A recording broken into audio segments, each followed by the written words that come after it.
для слухачоў старэйшых за 12 гадоў.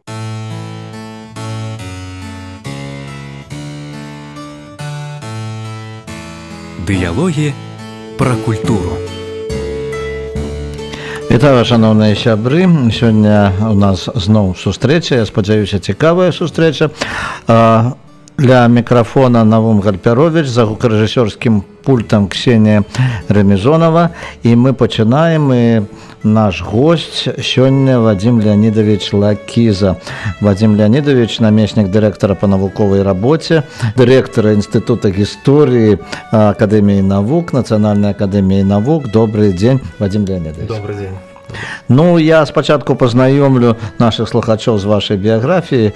Коротка, нарадзіўся у вёсцы Явар Дзятлаўскага раёна Гродзенскай вобласці, скончыў школу сярэднюю у вёсцы Хвінявічы Дзятлаўскага раёна, гістарычны факультэт Гродзенскага дзяржаўнага універсітэта імя Купалы, вучыўся ў аспірантуры.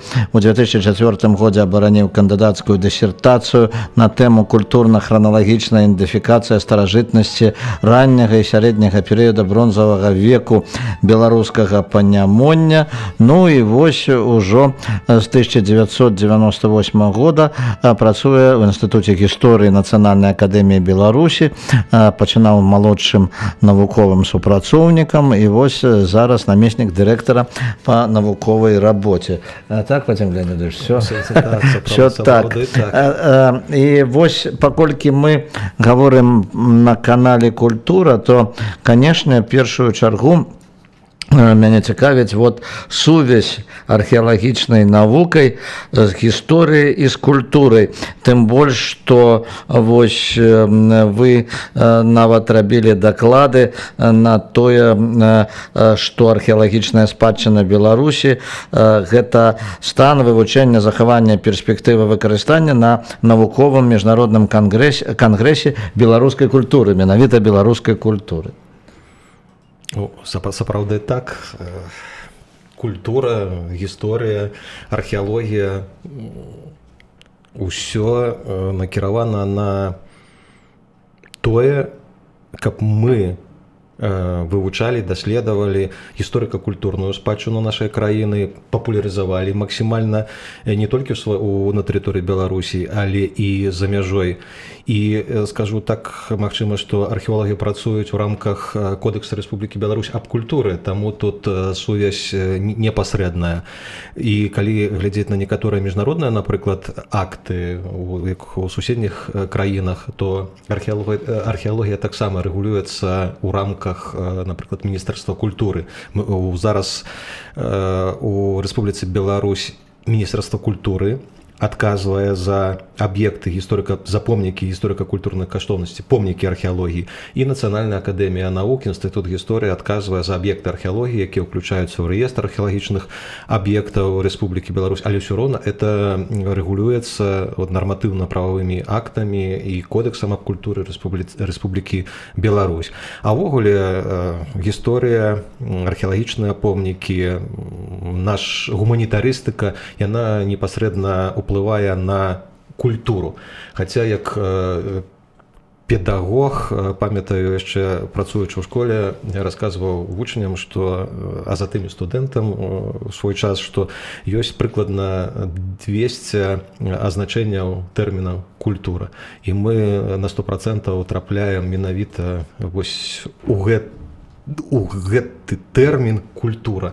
Хаця кожны можа разумець па-свойму. Это у тым ліку і культура паводзін, але культура, гісторыя, археалогія, яна ўплывае на фарміраванне і гістарычнай самасвядомасці, на фарміраванне патрыятычных адносін, любові да сваёй краіны. І мы, археолагі, гісторыкі, вучоныя, не толькі Інстытута гісторыі, а ўсіх вузаў, і настаўнікі гісторыі, і краязнаўцы фарміруем вось это пачуццё любові да нашай краіны, непаўторнай, вельмі прыгожай краіны, якая мае шматтысячагадовую гісторыю, тысячагадовую гісторыю беларускай дзяржаўнасці, на тэрыторыі якой захаваліся і выкарыстоўваюцца тысячы помнікаў археалогіі розных перыядаў, розных часоў. Ну вось культура і тое, што вот яна звязана з гісторыяй непасрэдна, бо гісторыя і культура неад'емная частка жыцця народа, якія фарміруюць патрыятызм і гордасць за сваю краіну, але гэта яшчэ і носіць зараз такі вот характар, што гэта можна паказваць, пра гэта можна гаварыць. Мне хацелася б гаварыць пра першую чаргу зараз пра аб'екты адкрыта музея, археалагічных музеяў пад адкрытым небам у Белавецкай пушчы, і ўвогуле вы да гэтага мелі непасрэднае дачыненне. Да, сапраўды, дзякуй за гэта пытанне і за тое, як вы падвялі да гэтага пытання. Зразумела, я, можа, трохі пачну больш з далёкага, скажу, што сёння Інстытут гісторыі і нашы калегі з вузаў працуем у рамках адной дзяржаўнай праграмы навуковых даследаванняў «Эканоміка і гуманітарнае развіццё беларускага грамадства». І Інстытут гісторыі з'яўляецца першай галаўной арганізацыяй па выкананні і гэтай праграмы і падпраграмы гісторыя і культура. І зразумела, што мы займаемся вывучэннем, глыбокім даследаваннем разнастайных гістарычных працэсаў на розных гістарычных крыніцах, у тым ліку і археалагічных крыніцах. Але жыццё ў 21 стагоддзі патрабуе новых, можна сказаць, нават інавацыйных падходаў да разумення таго, што мы маем. Таму многія вучоныя і я накіраваны на практычнае выкарыстанне гісторыка-культурнай археалагічнай спадчыны. Я ўжо сказаў, што яна у нас унікальная, яна вельмі багатая. І калі мы бываем на міжнародных канферэнцыях за мяжой, ці падчас, напрыклад, нейкіх турыстычных паездак, мы бачым, што ў суседніх краінах ёсць вельмі цікавыя аб'екты, якія з'яўляюцца гонарам той ці іншай краіны, якія археалагічныя помнікі уключаюць у сферу турызму. І чалавек, калі прыязджае на гэты аб'ект, знаёміцца з гісторыяй гэтага аб'екта, з нейкімі этнічнымі, культурнымі працэсамі. І доўгі час мы на тэрыторыі Беларусі гэтага не мелі.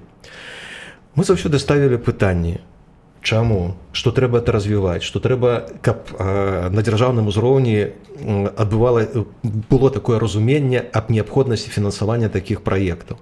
І вось адным з такіх пілотных праектаў стала будаўніцтва археалагічнага музея пад адкрытым небам на тэрыторыі Белавежскай пушчы. Скажу адразу, што было дастаткова цяжка, мы вельмі доўга прабівалі эту ідэю. Але зараз, як з маленькай крынічкі, якая пітае, напрыклад, Нёман ці Днепр, з маленькай рачулкі, эта ідэя перарасла ў канцэпцыю, і самае галоўнае, што эта канцэпцыя стала асновай велізарнага праекта ў рамках дзяржаўнай праграмы па развіццю нацыянальных паркаў. І на тэрыторыі Белавежскай пушчы 1 чэрвеня мінулага года уже адкрылася і дзейнічае першая чарга археалагічнага музея пад адкрытым небам. Мы заўсёды расказваем слухачам, студэнтам падчас нейкіх лекцый, прэзентацый пра такі музей. Это як на машыне час. Прыехаў чалавек у Белавежскую пушчу, і ён з асфальтавай шашы праз драўляную такую браму трапляе ў эпоху сярэднявечча. Ён знаёміцца з жыццём і бытам людзей, якія жылі 500 гадоў таму назад. Затым пераходзіць з эпохі сярэднявечча на гарадзішча жалезнага веку. Бачыць, вось гэта жылая пабудова, гэта гаспадарчая, гэта кузня. Так гатавалі страву ў старажытнасці. Можа пастраляць, напрыклад, са старажытнага лука. Затым ён перамяшчаецца ў эпоху бронзавага часу, знаёміцца жыццём і бытам насельніцтва чцінецкай культуры. Многія даследчыкі лічаць іх праславянскім такім першымі насельніцтвам. Затым з эпохі бронзы перамяшчаецца яшчэ ў больш старажытныя часы, у каменны век. Ён знаёміцца з жыццём і бытам людзей в эпоху неаліта, мезаліта. і затым пасля шматчасовой экскурсіі вяртаецца назад у аўтобус. Ён як бы зрабіў такое падарожжа Па часе. І вось так мы развіваем вось гэты вот археалагічны музей пад адкрытым небам, зразумела, з нашымі партнёрамі, з нацыянальным паркам Белавежская пушча, з праектантамі, з людзьмі, якія зацікаўлены ў гістарычных рэканструкцыях. Сёння так працуе ўвесь свет, і я вельмі задаволены і шчаслівы, што мы таксама уключыліся ў агульнасусветныя працэсы па аднаўленні вось гэтай археалагічнай спадчыны. Дарэчы, у мінулым годзе, у другой палове мінулага года мы сумесна з нацыянальным паркам пачалі і археалагічнае даследаванне, і зараз ідзе будаўніцтва другой чаргі археалагічнага музея пад адкрытым небам.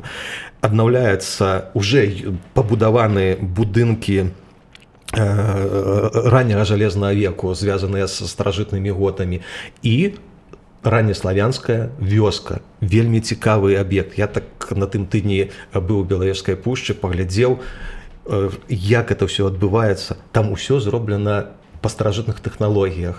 І думаю, што у маі, на пачатку чэрвеня, вот эта другая чарга музея будзе прымаць турыстаў.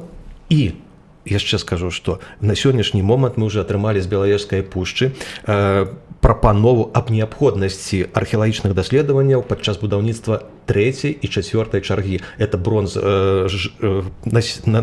паселішча бронзавага часу і стаянка эпохі мезаліта.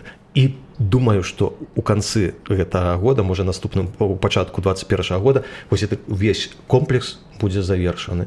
Это вельмі унікальны для тэрыторыі Беларусі аб'ект, і у сродках масавай інфармацыі, дарэчы, турысты, якія ўжо прысутнічалі і на адкрыцці гэтага музея, і ўвогуле прыязджалі з дзецьмі, вельмі шмат такіх станоўчых одгукаў. Ну што ж, гэта цікава, мы працягнем гэту гаворку. Я нагадаю, што у нас у студыі намеснік дырэктара па навуковай рабоце Інстытута гісторыі Нацыянальнай акадэміі навук Вадзім Леонідович Лакіза, за гукарэжысёрскім пультам Ксенія Ремезонова, і вы можете з намі ажыццяўляць сувязь праз смс-нумар 1029.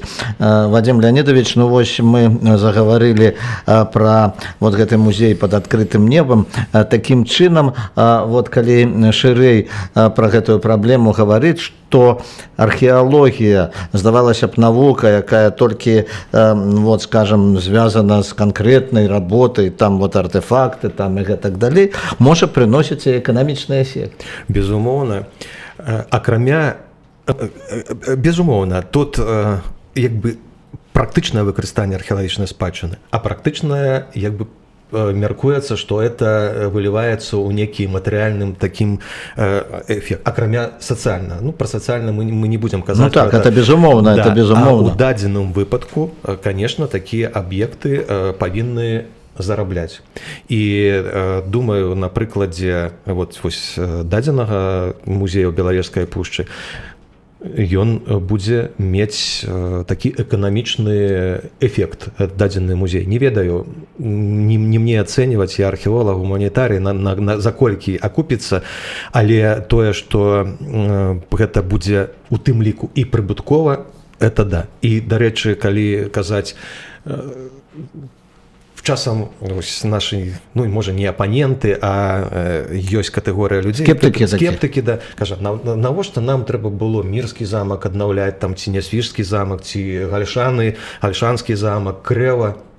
Я не магу ніколі пагадзіцца з вось такой катэгорыяй людзей. Кажуць, у нас вот можна паехаць паглядзець там у суседнюю краіну, у Літву, у Польшу, там дзе-то яшчэ. Нам патрэбна мець гэтыя аб'екты ў сябе. Нам патрэбна укладваць сродкі ў развіццё гэтых аб'ектаў. Это вельмі важна. Ты бачыш людзей, замежнікаў, якія прыязджаюць і ў Нясвіжскі замак, і ў Мірскі замак, якія едуць на Гродзеншчыну, напрыклад, паглядзяць працэс рэканструкцыі, аднаўлення старога замка ў Гародні. Это неабходна, патрэбна. І вот маё меркаванне і многіх маіх калег, што праз некалькі гадоў пройдзе час, і турыст будзе усвядомліваць і разумець, што так і павінна быць. Могуць быць пэўныя памылкі, хібы. Мы часам вучымся, на жаль, і на сваіх памылках, але тое, што патрэбна рабіць і фінансаваць, і тое, што з гэтага будзе пэўны прыбытак, я ў гэтым перакананы. Ну что ж, я думаю, что вось гэта я могу подтвердить особисто, потому что вот те гости, якія до мяне приезжали из Санкт-Петербурга, из іншых месцаў, я их возил вот у Мирский замок, яны побывали на Нясвешчине, и, конечно, уражение вельмі великое. И просто люди не уявляли себе, что вот у нас такая может быть спадчына, такая прыгажосць, ды, дарэчы, и нашим громадянам вельмі корыстно побывать там, поглядеть, что там есть. Дарэчы, вы говорили в одном из интервью, что таким одним из объектов, які может приносить прибыток, можно лечить былы палац князей Святопол Мирских, вось, які знойдзены падчас археалагічных даследаванняў неподалеку от Мирского замка. Сапраўды так. І в адносінах да даследавання вот этого палаца Святопол Мирских хочу сказаць, што кіраўніцтва дырэктар і ранейшы дырэктар Попко Ольга Миколаевна і сённяшні дырэктар Лойка Александр Числавович спадар вот выскочыла спадар Лойка Александр Числавович, яны накіраваны на даследаванне ўсяго, што звязана з Мірскім замкам. Яны фінансавалі дадзены праект, інстытут гісторыі, вучоныя, даследчыкі прымалі ўдзел у раскопках, і зараз ёсць розныя меркаванні, розныя падыходы да далейшага выкарыстання падмуркаў вось этого палаца Святопол Мірскіх. І туды ходзяць турысты. Акрамя Мірскага замка распрацаваны турыстычныя маршруты, і можна паглядзець, як выглядала тое месца, дзе жылі апошнія ўладальнікі Мірскага палаца. Это цікавы такі, конечно, аб'ект. І калі удасца у будучым рэалізаваць тыя задумы кіраўніцтва палаца Мірскага замка, это будзе толькі плюс. Ну, протягнем тады гаворку, у нас поступают уже смс-пытанні. Александр, наш постоянный слухач, як заўсёды, дзякую, Александр, вось слухае нас уже за тое, что вы постоянно слухаете и задаете пытанні, вам уже дзякуй. Але мы по парадку. Вось, калі гаварыць про тое, что як вы стали археолагам, вот цитата, что вы сказали, что я вельмі удзячны свайму класнаму кіраўніку, які падказаў мне, што ёсць такая прафесія археалогія, і ёсць вельмі перспектыўны навуковы накірунак, якім варта займацца. Так было? Сапраўды так. І з вельмі цёплымі словамі ўдзячнасці заўсёды вспамінаю свого класнага кіраўніка Александра Васильевича Канюшкевича. Ён быў ветэранам вайны, з малых гадоў удзельнічаў у партызанскім руху і гісторыкам. І мы з малых гадоў хадзілі ў паходы па Дятлаўскай зямлі, Хвінявічскі край, там Яблынька, Рудаяварская, это партызанскі край. І мы прайшлі пешу шмат кіламетраў, і нас Віцязь хадзілі. Памятаю, таксама ён як ветэран вайны, тады 14 гадоў мы ездзілі ў Ульяновск на экскурсію, і ён дабіўся, што нас паставілі ў чаргу. Мы стаялі, напрыклад, там не 10 гадзін, а некалькі гадзін у маўзалей. Ну, шмат такіх цікавых момантаў было. І калі я ўжо вучыўся на гістарычным факультэце, вяртаючыся з Гродзенскага універсітэта да хаты, мы так сели разам у аўтобусе і разгаварыліся.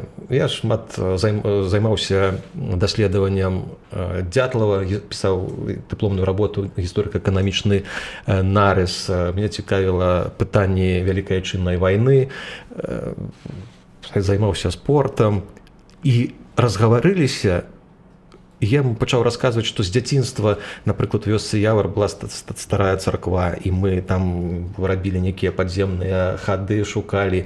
Явар — это месца такое звязанае з радзівіламі, і заўсёды расказвалі пра падземны ход, які ад этой царквы ішоў у Навагрудак, і на тройцы каней радзівілы маглі ездзіць у Наваград. Зразумела, это была легенда, сказка, але вот я Александру Васильевичу это все расказал, он кажа: слухай, Вадим, вот ёсць, конечно, археологія, а я уже быў на практыцы і бачыў і там даследаванні, якія адбываюцца у Гродна.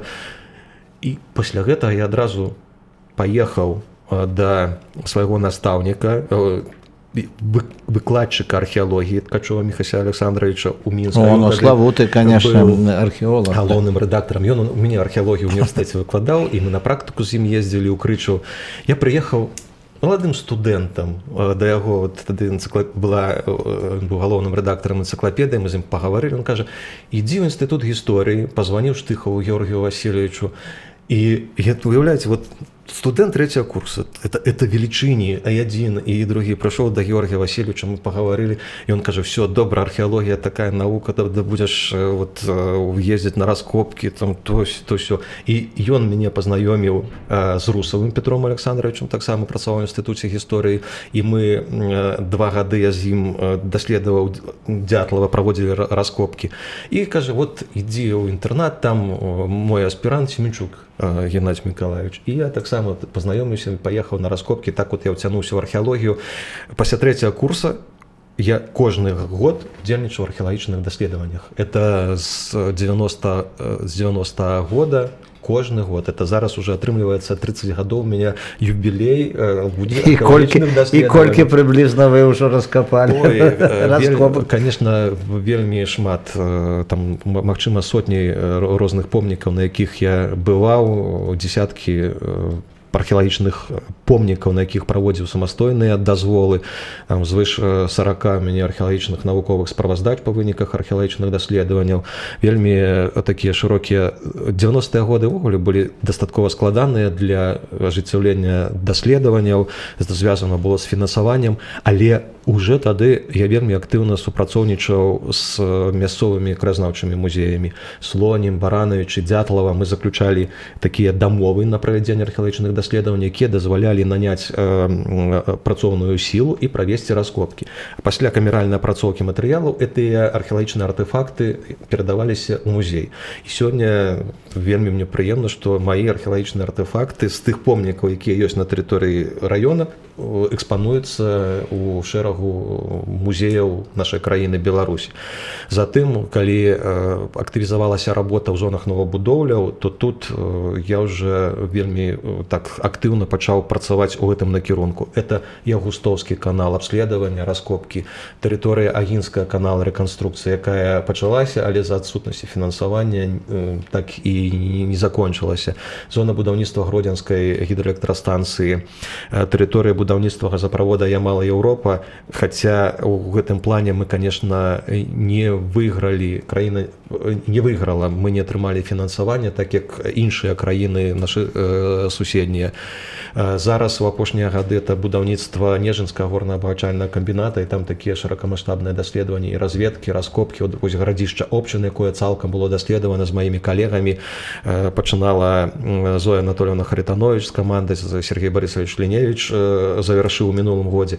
І упершыню, я думаю, што магчыма у еўрапейскай гісторыі, беларускай так сапраўды, гарадзішча жалезнага веку на плошчы 24 000 квадратных метраў даследавана цалкам у сувязі з адпаведнасці з заканадаўствам, у сувязі з тым, што гэты аб'ект трапляў на тэрыторыю, дзе ёсць радовішча калійных солей, і там запланавана будаўніцтва велізарнага камбіната з чыгункай.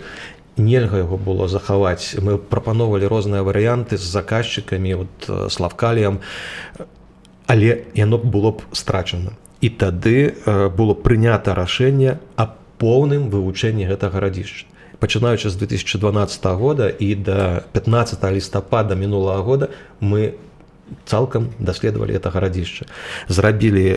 Падрыхтавалі пакет дакументаў Міністэрства культуры і 15 студзеня 2020 года на радзе па пытаннях гісторыка-культурнай спадчыны ў Міністэрстве культуры это было прынята рашэнне, аднагалосна прагаласавалі ўсе члены рады аб выключэнні гарадзішча Обчын з дзяржаўнага спіса гісторыка-культурных каштоўнасцей у сувязі з яго поўным вывучэннем. Сабрана велізарнейшая інфармацыя, навуковая інфармацыя. Дакладная методыка выкарыстоўвалася і выкарыстоўвалася і тэхніка, працоўная сіла, археолагі. Экспедыцыя мінулага года цягнулася з красавіка па лістапад. Кожны дзень практычна ажыццяўляліся раскопкі і атрыманы унікальныя артефакты. І таксама мы пасля прынята рашэння, пасля камеральнай апрацоўкі гэтыя артефакты будуць перададзены ў Любанскі краязнаўчы музей.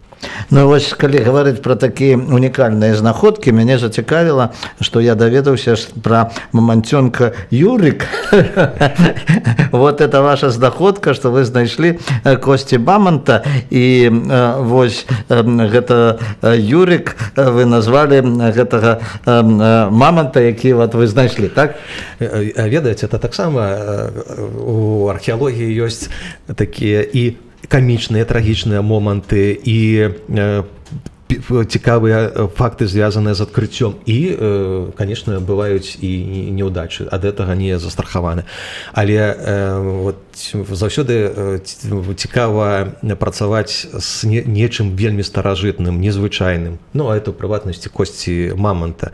Я ў 2005 і ў 2006 годах прымаў удзел у даследаваннях верхнепалітычнай стаянкі Юравіча ў Калінкавічскім раёне пад кіраўніцтвам прафесара Калечыц Алены Геннадзіўны, нашым таким слаўным каменшчыку, чалавеку, які займаецца вывучэннем палеаліта, мезаліта.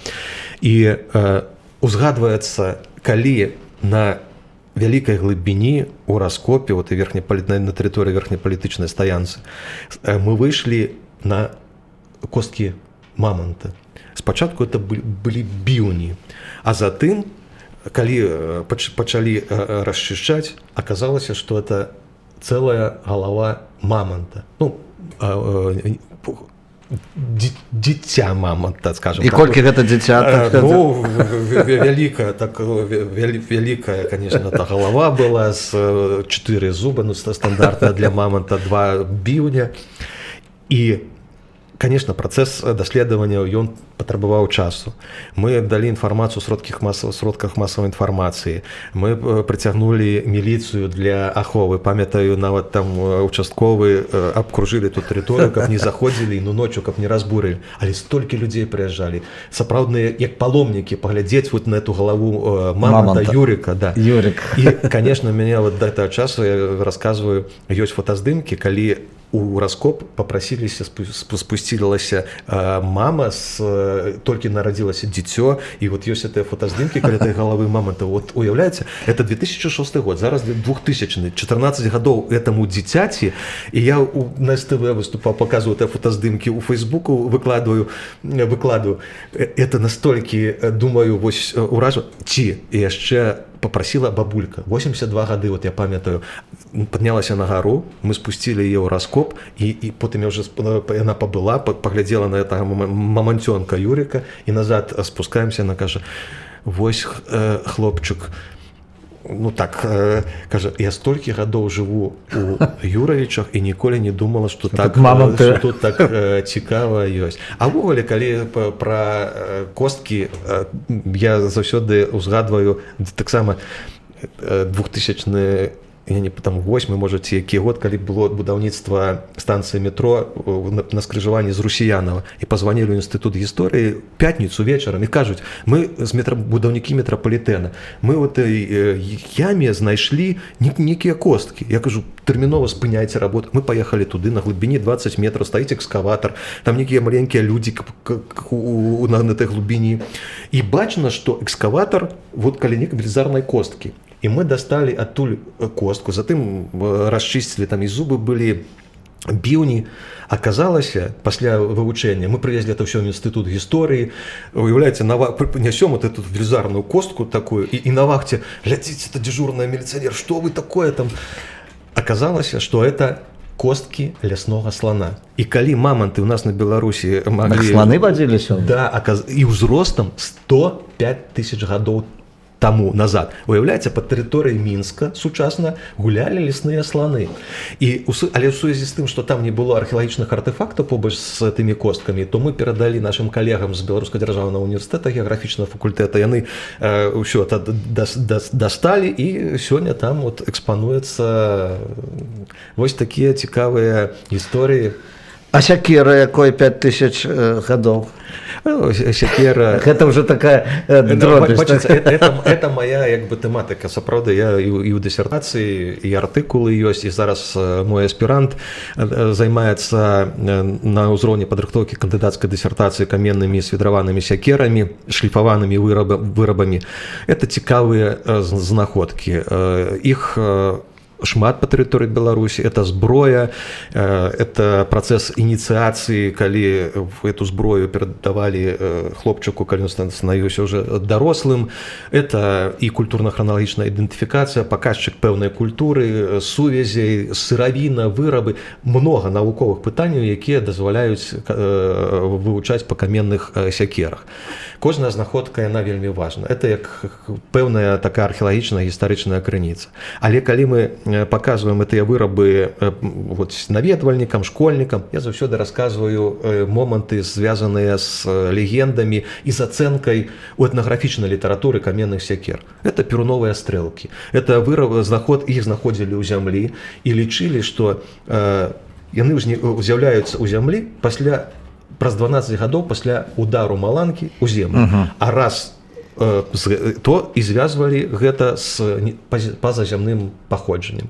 Жанчыны клалі каменныя сякеры ў цеста, лячылі сваіх мужчын, калі ім балела спіна,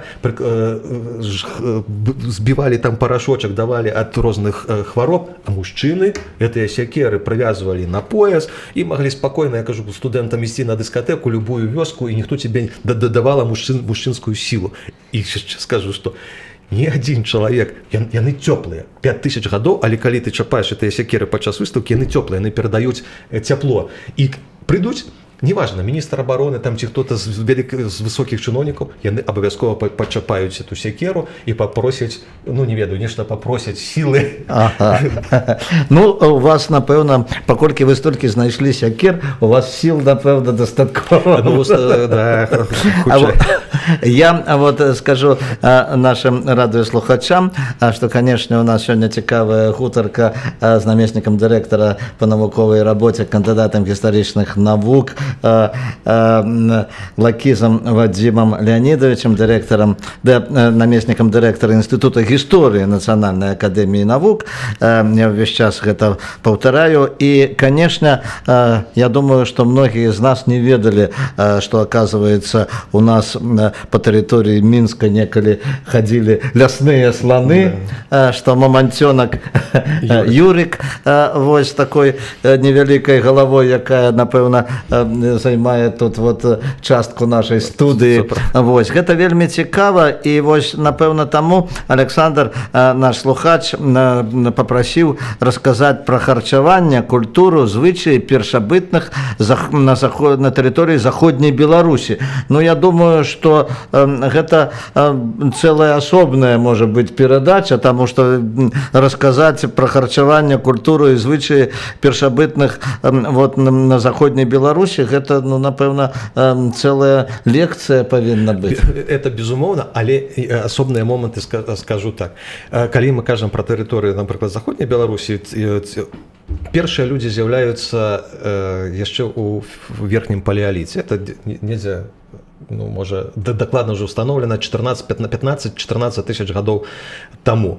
І вось на працягу гэтых шмат тысяч гадоў розныя археалагічныя культуры, розныя традыцыі, у тым ліку і ў харчаванні. Это і паляванне на мамантаў, затым змена клімату, это паляванне на паўночнага аленя, такі рухомы лад жыцця. Цікава, напрыклад, тут заходняя Беларусь, Нёман, алені падчас міграцыі перабіраліся праз Нёман, на север адыходзілі, паляўнічыя з аднаго берага сядзелі, набівалі, прывязвалі іх, клалі, апускалі ў раку і чакалі наступнага вяртання вот этих вот міграцый. Затым з паўночны алень адыходзіць, новыя жывёлы, новыя паляванні. Затым эпоха мезаліта, это паляўніча рыбалоўная гаспадарка, вельмі актыўна развівалася рыбалоўства. Ну, Беларусь і сёння это краіна рэк і азёр. Акрамя таго, лес заўсёды даваў магчымасць разнастаіць сваё харчаванне. Земляробства, мы можам казаць, ужо ў эпоху неаліта з'яўляецца земляробства, вырошчванне пэўных раслін, якія ўжываліся ў харчаванні. Вось некаторыя моманты, я думаю, што далей уже ў жалезны веку, эпоху сярэднявечча, харчаванне было практычна такім жа, ну, можа, не такім разнастайным, але тое, што мы бачым сёння ў музеях, тыя прылады працы, тыя лыжачкі, відэльцы для розных делікатэсаў, значыць, і людзі харчаваліся, не ведаю, там, устрыцамі і чым-то іншым. Але скажу яшчэ так, што археалагічныя артефакты і знаходкі, якія мы сёння маем, напрыклад, з тэрыторыі Крывінскага тарфяніка, там даследаваў шмат гадоў і мой навуковы кіраўнік Міхаіл Міхайлович Чарняўскі, зараз яго сын, мой калега Максім Чарняўскі, паказваюць, што лыжкі выкарыстоўваліся 5000 гадоў таму назад. Вот сёння у нас экспануецца ў музеі касцяныя лыжкі, напрыклад, там узростам 5000 гадоў, 3 тысячагоддзя да нашай эры. Людзі былі культурныя, адукаваныя, розныя былі перыяды. Ну, дарэчы, вы неяк так гаварылі, што, напрыклад, чалавек таго веку мог бы сёння працаваць на камп'ютары, мог бы сёння, так сказаць, выходзіць у Facebook, хапала розуму. А вот ці выжыў бы сённяшні чалавек у тую эпоху, у тое паветра, тое, што было там, тады вот гэта таксама праблема. Вось, бачыце, прыемна, калі часам нагадваеце тое, што расказваю і расказваў, і вот такія моманты цікавыя. Канешне, большасць з нас, вот, хто тут у студыі, і упэўнены, што все мои калегі, археолагі, там, гісторыкі, яны, калі перанесліся туды, выжывуць. Дарэчы, я вельмі люблю кніжку «Лезвие бритвы» Ефремова, і там такі момант, калі чалавек захварэў і пад наркозам пасля аперацыі, ён пераносіўся на машыне часу ў той час, і ён мог пабачыць, ён археолагам таксама быў, як жылі тыя людзі. Я таксама мару аб тым, каб перанесціся і пажадана без аперацыі, да. Каб пацвердзіць нашы меркаванні пра посуд, пра ўжыванне, пра тыя секеры. І мы б там бы выжылі, не ўсе, таму што сённяшняе маладое пакаленне, яно самае лепшае, яно самае таленавітае, але часам не можа пачысціць зубы вадой з ракі Шчара, таму што, ну вот я такі гарадскі хлопец, улічваючы, колькі са мной ездзіла студэнтаў падчас практыкі, то такія моманты таксама здараюцца. А так як я сказаў, што людзі, нашы далёкія продкі былі культурнымі, можа, не адукаванымі, але разумнымі людзьмі, конечно, іх бы научылі б карыстацца Фейсбукам на 100%.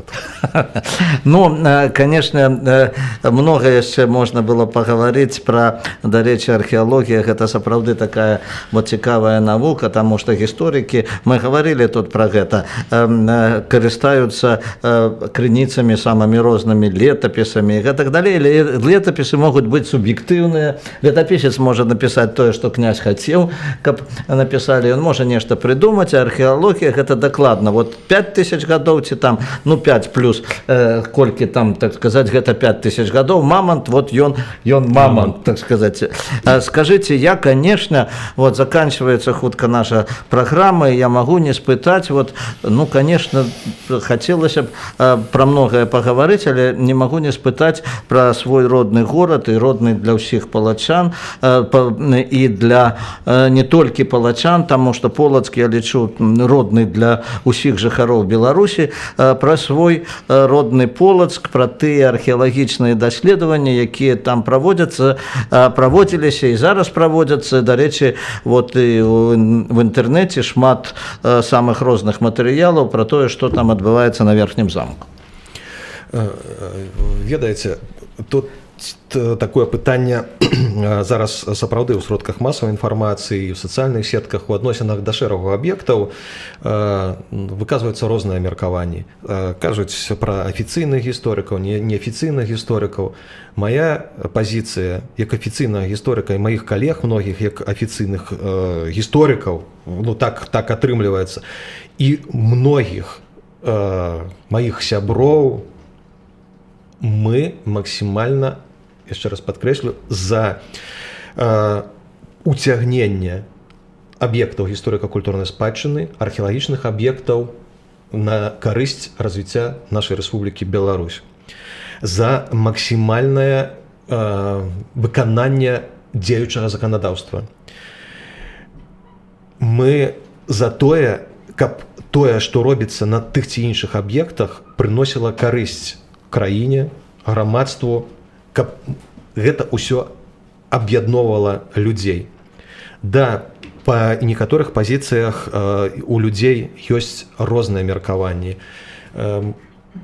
Магчыма, такое слово, скажу, палітыка. Мы часам палітыкай і не займаемся. Мы займаемся аб'ектыўным выкананнем таго, што ёсць. Хаця, конечно, у душы можам по-рознаму адносіцца. Хачу сказаць, што зараз у Полацку кожны дзень працуюць археолагі. І мясцовыя, і археолагі інстытута гісторыі. Сёння раніцай у Полацк паехала Ольга Мікалаевна Леўко, загадчык цэнтра, Юрэцкі Станіслав Сцепанович, загадчык аддзела, якія кантралююць і праводзяць археалагічныя даследаванні. Кенька Павел Михайлович на тым тыдні быў, Магалінскі Ігор, мясцовы даследчык. Робіцца ўсё магчымае для максімальнага захавання тых пластоў. Безумоўна, патрэбна было наводзіць парадак. Там калі не было дастаткова развітага заканадаўства ў свой час, нарабілі шкоду. Сёння усе павінны быць кансалідаваны, аб'яднаны, каб нанесці максімальную шкоду калысцы беларускай дзяржаўнасці. Ніхто гэта не аспрэчвае. Полацк это каб не нанесці максімальную. Каб не нанесці эту максімальную шкоду. Полацк это унікальны аб'ект, яго патрэбна на максімальна высокім узроўні каардынаваць, кантраляваць, працаваць над тым, каб пра Полацк, пра Рэспубліку Беларусь, пра Беларусь ведалі яшчэ больш. Што ж, дзякуй вялікі. Я думаю, што пра тое, што мы не паспелі сёння сказаць, мы пагаворым у наступны раз. Гэта было цікава, напэўна, даведацца пра нашу мінуўшчыну, пра тыя археалагічныя даследаванні, якія вяліся і вядуцца ў нас, і, канешне, тое, што гісторыя і археалогія, яны служаць нашай краіне, яны служаць выхаванню патрыятызму, выхаванню гонару за свой край, таму што ведаць і любіць свой край, сваю гісторыю трэба. Я думаю, што на гэтым мы сёння развітаемся з нашымі слухачамі. Я нагадаю, што за гукарэжысёрскім пультам працавала Ксенія Ремезонова, што з вами быў Навум Гальпярович і мой сённяшні гость, намеснік дырэктара па навуковай рабоце Інстытута гісторыі Нацыянальнай акадэміі навук Вадзім Леонідович Лакіза. Дзякую вам, Вадзім Леонідович. Я думаю, што было цікава. Усяго найлепшага. Да пабачэння.